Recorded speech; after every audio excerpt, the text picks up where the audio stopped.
संख्या तो 1 से शुरू होती है, 1, 2, 3 और अनंत तक। और पूर्ण संख्याओं की यदि बात करें तो पूर्ण संख्याएं 0, 1, 2, 3 से लेकर अनंत तक जाती हैं। और ध्यान रखिए, ये हमेशा धनात्मक होती हैं। ऋणात्मक वाली संख्याओं को हम इसमें काउंट नहीं करते हैं। पूर्ण संख्याएं 0 से लेकर अनंत तक की धनात्मक संख्याओं का समूह है। तो यदि हम सबसे छोटी पूर्ण संख्या की बात करें तो वो होगी 0। आगे देखिए, यदि हम एक अंक की सबसे बड़ी संख्या की बात करें तो वो होगी 9। 2 अंक की सबसे बड़ी संख्या की बात करें तो वो होगी 99। 3 अंकों की सबसे बड़ी संख्या 999। 4 अंकों की सबसे बड़ी संख्या 9999। जो जितनी बड़ी संख्या की बात की जाए उतने ही अंकों को लिख दिया जाता है 9 के रूप में। यदि हम 2 अंकों की सबसे छोटी संख्या की बात करें तो वो होगी 10। 3 अंकों की सबसे छोटी संख्या की बात करें तो वो हो जाएगी 100, क्योंकि 100 से छोटी 3 अंकों की संख्या नहीं हो सकती। 4 अंकों की सबसे छोटी संख्या 1000 तथा 5 अंकों की सबसे छोटी संख्या हो गई 10,000। तो ये चीज़ें ध्यान रखना आवश्यक है। इनसे संबंधित प्रश्न को घुमाकर भी पूछा जा सकता है, क्योंकि रीट का जो सिलेबस है उसके शिक्षण बिंदु भले ही छोटी कक्षाओं से संबंधित हों, लेकिन उसके जो अभ्यास प्रश्न आएंगे वो घुमाकर आएंगे। तो ये चीज़ आपको ध्यान रखनी है, सभी बिंदुओं को ध्यान से समझना है।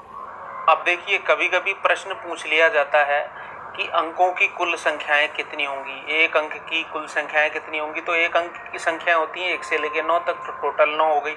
2 अंकों की संख्याओं की बात करें तो 10 से लेकर 99 तक की कुल संख्याओं की संख्या होगी 90। 3 अंकों की संख्याओं की बात करें तो वो होंगी 100 से लेकर 999 तक, तो टोटल संख्या हो जाएंगी 900। तथा यदि 4 अंकों की संख्याओं की बात करें तो 1000 से लेकर 9999 के बीच में कुल 9000 संख्याएं होंगी। तो इस पैटर्न के आधार पर हम इसे याद भी रख सकते हैं।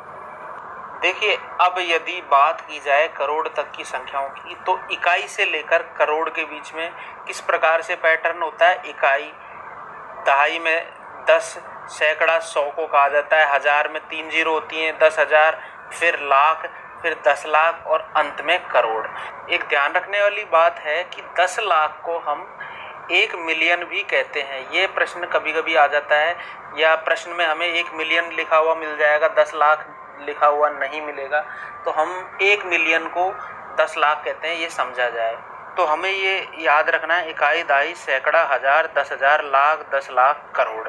इस पैटर्न को हमें याद रखना है। अब संख्याओं के कुछ संबंधों की यदि हम बात करें तो देखिए, प्रश्न कुछ इस प्रकार भी परीक्षाओं में आ जाता है कि जैसे 10 इकाई, मतलब 10 को इकाई 1 से गुणा किया जाए तो क्या आता है, 10 आता है।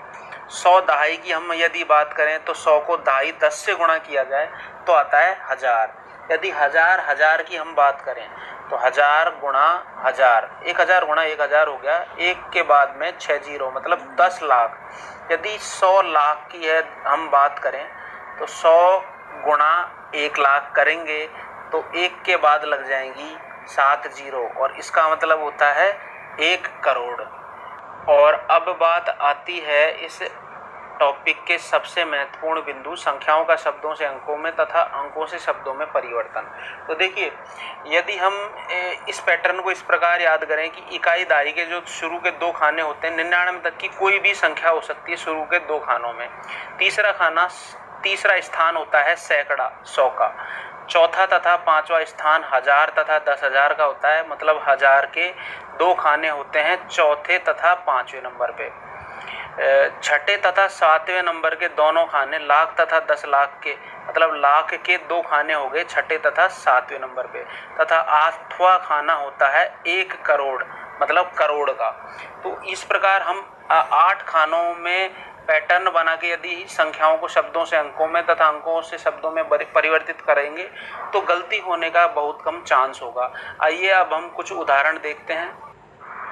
पहला उदाहरण है, इकाई, दहाई के स्थान पर 25 है, सैकड़ा के स्थान पर 3 तथा 1000 के स्थान पर है 4, तो इसे पढ़ा जाएगा 4325। दूसरे उदाहरण में इकाई, दहाई के स्थान पर आने वाली संख्या है कुल 10 तथा सैकड़ा के स्थान पर 3 है, 1000 10,000 के स्थान दोनों स्थानों पर 04 है, तो इसे 4000 लिखा जाएगा या पढ़ा जाएगा। और लाख वाले स्थान पर है 3, तो इसे पढ़ा जाएगा 3,04,310। तीसरे उदाहरण में देखिए, इकाई दहाई के स्थान पर 0 3 है तो अंत में आएगा 3। सैकड़ा के स्थान पर 4 है, 1000 10,000 के स्थान पर 50 है, लाख 10 लाख के दोनों खानों में है 0 3 तो इसे 3 लाख पढ़ा जाएगा, और करोड़ के स्थान पर है 4 तो इसे कुल मिलाकर ऐसे पढ़ा जाएगा 4,03,50,403। चौथे उदाहरण में देखिए, इकाई दहाई के स्थान पर 30 है, सैकड़ा के स्थान पर 4, 1000 10,000 के स्थान पर 05 मतलब 5,000, और लाख 10 लाख के स्थान पर 3 0 अर्थात 30 लाख, और करोड़ के स्थान पर है 4 तो इसे पढ़ा जाएगा 4,30,05,430। पांचवें उदाहरण में देखिए, इकाई दहाई के स्थान पर 10 है, सैकड़ा के स्थान पर 0 है तो यहाँ 100 वाली कोई संख्या नहीं होगी, 1000 10,000 के स्थान पर है 30, और लाख 10 लाख के दोनों स्थानों पर 0 0 है अर्थात इसमें लाख का कोई अंक नहीं है, और करोड़ के स्थान पर है 2 तो इसे पढ़ा जाएगा 2,30,010। छठे उदाहरण में देखिए, इकाई दहाई के स्थान पर 0 2 है अर्थात अंत में 2 आएगा, और सैकड़ा वाले स्थान पर 0 है, 100 की कोई संख्या नहीं होगी, 1000 10,000 के स्थान पर 0 5 है अर्थात 5,000, और लाख 10 लाख के स्थान पर है 40 तो 40 लाख हो जाएगा, करोड़ के स्थान पर कोई अंक नहीं है तो इसे इस प्रकार पढ़ा जाएगा 40,05,002। तो हम संख्याओं को इस प्रकार पैटर्न के आधार पर पढ़ सकते हैं। तो आइए रीट लेवल 1 परीक्षा पैटर्न पर आधारित कुछ अभ्यास प्रश्न बहुविकल्पियों को हल करने का प्रयास करते हैं। पहला सवाल है 5,09,04,988 को अंकों में लिखो। आर्टेट 2011 में आया हुआ सवाल है ये। तो देखिए सवाल इसी तरीके के आते हैं। तो इसके चारों ऑप्शन कुछ इस प्रकार हैं।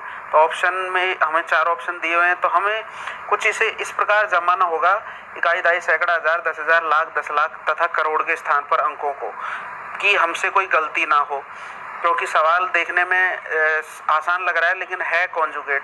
तो देखिए हम इसको इस प्रकार लिखेंगे, इसे कुछ इस प्रकार लिखा जाएगा कि इकाई दहाई के अंकों को एक साथ, सैकड़ा के अंक को अलग से, फिर 1000 10,000 के अंकों को एक साथ क्योंकि उन्हें 1000 के रूप में ही पढ़ा जाता है, फिर लाख 10 लाख के अंकों को एक साथ लिखा जाएगा तथा करोड़ के अंक को अलग से लिखा जाएगा। तो देखिए इकाई दहाई के स्थान पर आ जाएगा 88, सैकड़ा के सिंगल स्थान पर लिखा जाएगा 9, और 1000 10,000 के दोनों स्थानों पर कॉम्बिनेशन आएगा 4000 का, तो उसे हम लिखेंगे 04, 40 नहीं 04। लाख 10 लाख के दोनों स्थानों पर 9 लाख लिखना है तो हम उसे लिखेंगे 09। सिर्फ 9 नहीं लिखना है क्योंकि लाख के 2 स्थान होते हैं। करोड़ के स्थान पर लिखा जाएगा 5 क्योंकि यहाँ 5 करोड़ है प्रश्न में। तो अब देखिए इसके आधार पर कौन सा ऑप्शन सही होगा, डी, ऑप्शन डी इसका सही उत्तर होगा। आइए देखते हैं अगला प्रश्न। अगला प्रश्न है 1 करोड़ बराबर क्या। तो इसके ऑप्शन हैं 100,000, 100 लाख, 1000,000, 1000 लाख। तो देखिए इस प्रश्न को किस हिसाब से किया जाएगा।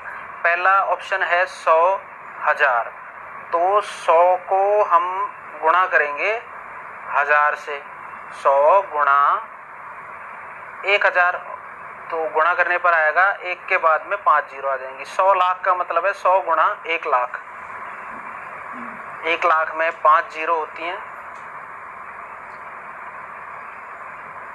और गुणा करने पर हमें प्राप्त होगा 1 के बाद में 7 जीरो लग जाएंगी। तीसरे ऑप्शन में है 1000,000, तो 1000 गुणा 1000,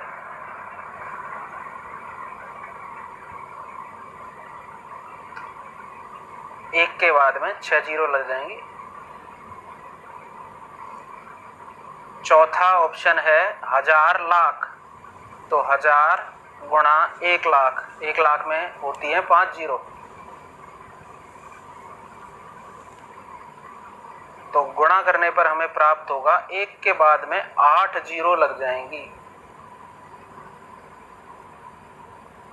तो देखिए इसका जो दूसरा ऑप्शन है वो 1 करोड़ के बराबर है क्योंकि इसमें 7 जीरो लगी हुई, इकाई दहाई सैकड़ा 1000 10,000 लाख 10 लाख तथा 1 करोड़। तो इसका जो ऑप्शन बी है वो इस प्रश्न का सही आंसर होगा। आइए देखते हैं अगला प्रश्न। अगला प्रश्न है, एक संख्या दी हुई है, उसे हमें शब्दों में लिखना है। तो इसके 4 ऑप्शन भी हमें दिए हुए हैं। तो देखिए सवाल दिखने में आसान है लेकिन अपने आप में कठिन भी हो सकता है यदि हम जल्दबाजी करें। तो सबसे पहले हम देखिए इस संख्या को दोबारा लिख लेते हैं। 5 0 6 0 5 0 0 3। तो देखिए पहला और दूसरा अंक इकाई दहाई का है, एक साथ पढ़ा जाएगा। तीसरा अंक सैकड़ा का है। चौथा व पांचवा अंक जो है वो 1000 का है। छठा व सातवां अंक लाख का तथा 8वां अंक है करोड़ का। तो देखिए इसे कैसे पढ़ा जाएगा, 5 करोड़ 6 लाख 5,003 और इसका सी उत्तर होगा। तो देखिए टॉपिक भले ही आसान है लेकिन परीक्षा का लेवल रीट का है, तो प्रश्न 100% घुमा के आना है, तो तरीके से करना है। अगला सवाल है, सबसे छोटी पूर्ण संख्या है। तो देखिए सबसे छोटी पूर्ण संख्या, हम जानते हैं कि पूर्ण संख्याएं स्टार्ट होती हैं 0 से लेकर अनंत तक की संख्याएं, धनात्मक संख्याओं को पूर्ण संख्या कहा जाता है। तो 0 से स्टार्ट होती है, इसका मतलब सबसे छोटी पूर्ण संख्या कौन सी हो गई, 0, और इसका आंसर सही होगा बी। तो साथियों रीट लेवल 1 के